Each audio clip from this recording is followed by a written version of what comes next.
Assalamualaikum warahmatullahi wabarakatuh. Hai semuanya, perkenalkan nama saya Melisa.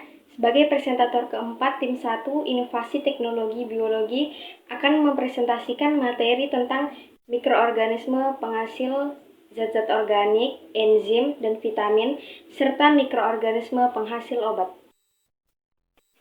Sebelum memasuki materinya, saya ingin memberikan quotes, yaitu tidak ada kata gagal dalam hidup ini, kecuali saat kamu menyerah menghadapi cobaan. Artinya, kegagalan hanya ada pada orang yang mudah menyerah menghadapi suatu tantangan, karena keberhasilan hanya dimiliki oleh orang yang senantiasa berdoa dan berusaha. Nah, sekarang lanjut ke materinya.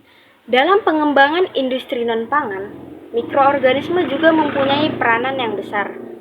Di masa mendatang, ketika produk senyawa kimia yang disintesis semakin berkurang, dunia akan bergantung pada fermentasi mikroorganisme.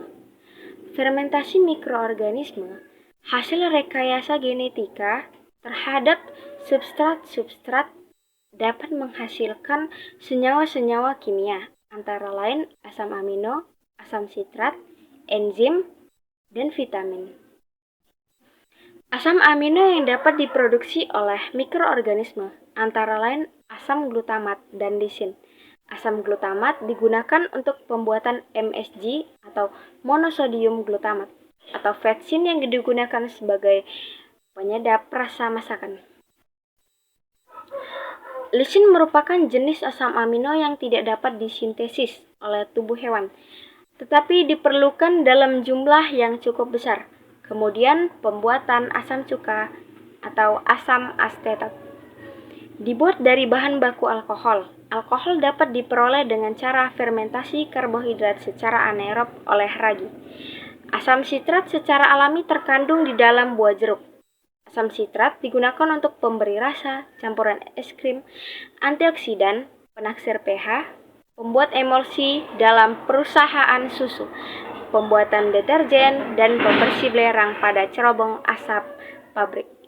Enzim adalah senyawa kimia atau biomolekul berupa protein yang berfungsi mempercepat proses reaksi metabolisme di dalam tubuh, termasuk pada sistem pencernaan.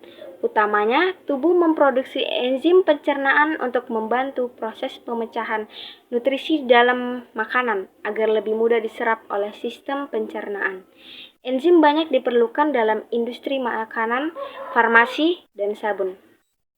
Kemudian vitamin. Vitamin dapat diproduksi dalam jumlah besar dengan memanfaatkan jasa mikroorganisme. Kandungan vitamin umumnya dapat ditemui di dalam aneka makanan dan minuman seperti buah-buahan, sayur mayur, daging, telur. Kemudian dilanjut yaitu mikroorganisme penghasil obat. Di bidang kedokteran, mikroorganisme dapat dimanfaatkan untuk pembuatan antibiotik, vaksin, dan interferon. Antibiotik adalah zat yang mampu menghambat, bahkan mematikan mikroorganisme patogen. Beberapa jenis antibiotik adalah penisilin, cefalosporin, streptomycin, tetrasiklin, erythromycin, polymyxin, dan bacitracin.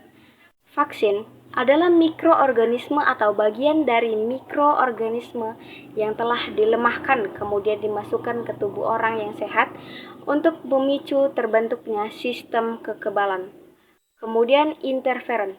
Interferon adalah senyawa glikoprotein yang disekresikan oleh sel hewan vertebrata akibat rangsangan biologis seperti virus, bakteri, protozoa, atau senyawa lainnya. Antibiotik adalah jenis obat yang secara khusus digunakan untuk melawan infeksi akibat bakteri pada tubuh manusia maupun hewan. Jenis obat ini ditemukan pertama kali pada tahun 1928 oleh Alexander Fleming dan kehadirannya langsung membawa perubahan besar dalam dunia kesehatan. Vaksin COVID-19 bermanfaat untuk mengurangi risiko penularan tubuh seseorang yang telah disuntikan vaksin akan merangsang antibodi untuk belajar dan mengenali virus yang telah dilemahkan tersebut. Dengan demikian, tubuh akan mengenai virus dan mengurangi risiko terpapar. Interferon memberikan harapan pada pengobatan penyakit yang disebabkan oleh virus, misalnya kanker dan AIDS. Sekian presentasi saya, lebih kurangnya saya mohon maaf. Wassalamualaikum warahmatullahi wabarakatuh.